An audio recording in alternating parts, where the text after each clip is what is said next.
नमस्कार। बोलती पोथी में आप सबका स्वागत है। तो बोलती पोथी में आज से हम अकबर बीरबल की कहानियों का एक नया सफर शुरू कर रहे हैं। ये वो कहानियां हैं जो ना सिर्फ हंसाएंगी, गुदगुदाएंगी, बल्कि सोचने पर भी मजबूर कर देंगी। और इस सफर की पहली मंजिल है कहानी अकबर का साला। तो हुआ यूं कि बादशाह अकबर एक बड़ी ही अजीब कश्मकश में फंस गए थे।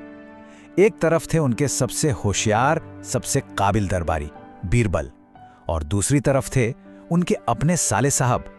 और मुश्किल ये थी कि साले साहब की नजर बीरबल के पद पर थी। मतलब ये टक्कर दो लोगों के बीच नहीं थी, बल्कि ये लड़ाई थी सिफारिश और काबिलियत के बीच। साले साहब को चाहिए था बीरबल का पद, उनकी कुर्सी, और बीरबल के पास क्या था? उनकी बेजोड़ बुद्धि, उनकी हाजिर जवाबी। अब इस फर्क को अकबर से बेहतर भला कौन समझ सकता था? तो अब सवाल ये था कि अपनी बेगम को नाराज किए बिना इस मसले को सुलझाया कैसे जाए। बादशाह ने सीधे सीधे ना कहने के बजाय एक तरकीब निकाली। उन्होंने एक ऐसी चुनौती रखी जिससे दूध का दूध और पानी का पानी हो जाए और घर में भी शांति बनी रहे। अकबर ने साले साहब को कोयले से भरी एक बोरी दी और एक ऐसा काम दिया जो सुनने में ही नामुमकिन लगता था। उन्होंने कहा, जाओ और इसे हमारे राज्य के सबसे बड़े कंजूस और मक्खीचूस सेठ दमड़ी लाल को बेचकर दिखाओ, और शर्त यह थी कि अगर कामयाब हो गए तो बीरबल का पद तुम्हारा। और नतीजा? भाई नतीजा तो वही हुआ जिसकी सबको उम्मीद थी। साले साहब मुंह लटकाए वापस आ गए। सेठ दमड़ी लाल ने कोयले के बदले 1 पैसा तक देने से साफ मना कर दिया था। उन्होंने भरी सभा में अपनी हार मान ली। तो एक दावेदार तो मैदान से बाहर हो गया। अब बादशाह ने वही चुनौती अपने सबसे माहिर खिलाड़ी यानी बीरबल के सामने रखी।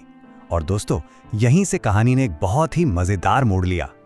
बीरबल ने चुनौती सुनी, जरा सा मुस्कुराए, और फिर जो उन्होंने कहा उसे सुनकर पूरा दरबार हैरान रह गया। बोले, हुजूर, पूरी बोरी की तो जरूरत ही नहीं। मैं तो इस कोयले का सिर्फ एक टुकड़ा ठीक 10,000 रुपए में उसी सेठ दमड़ी लाल को बेच आऊंगा। और बस यहीं से शुरू हुआ बीरबल का वो शानदार प्लान जो एक मामूली से काले पत्थर को एक बेशकीमती चीज बनाने वाला था। देखिए, बीरबल का दिमाग कैसे चला। सबसे पहले तो उन्होंने अपना भेष बदला। एक मखमली कुर्ता, कीमती गहने, शाही जूतियां पहनकर वो बन गए बगदाद के एक अमीर शेख।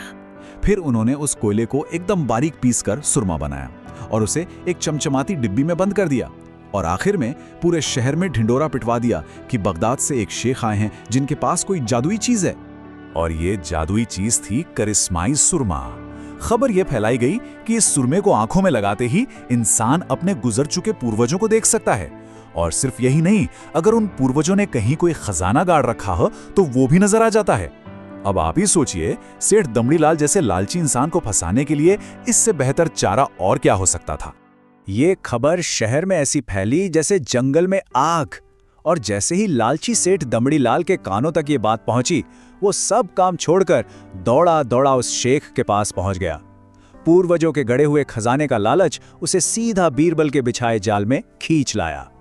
अब कहानी अपने सबसे रोमांचक मोड़ पर पहुंचती है। शहर का मुख्य चौराहा, जहां इस तथाकथित चमत्कार को परखा जाना था।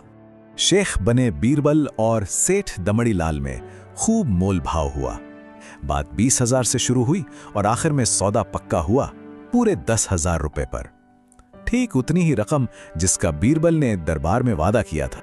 लेकिन सेठ भी कोई कच्चा खिलाड़ी नहीं था। पैसे देने से पहले उसने अपनी शर्त रख दी। बोला, पैसे तो मैं दे दूंगा, पर तभी जब मैं अभी यहीं सबके सामने ये सुरमा लगाकर अपने पुरखों को देख लूंगा, और अगर मुझे कुछ नहीं दिखा तो।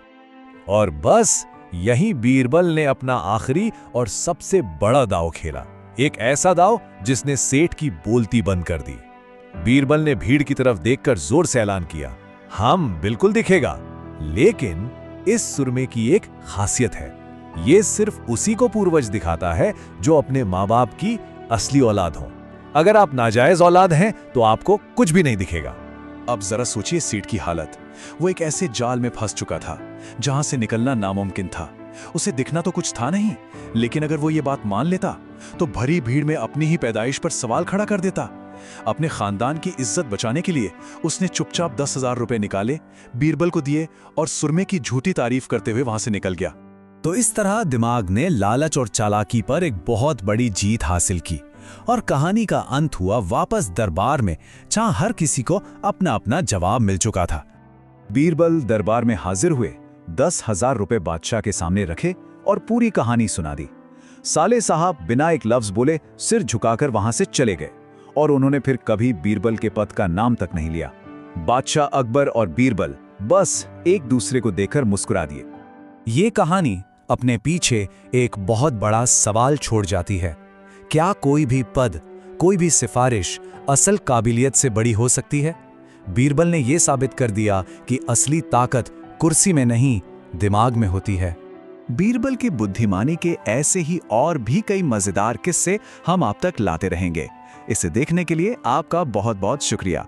अगर आपको ये कहानी पसंद आई तो प्लीज बोलती पोथी को लाइक, शेयर, कमेंट और सब्सक्राइब जरूर करें।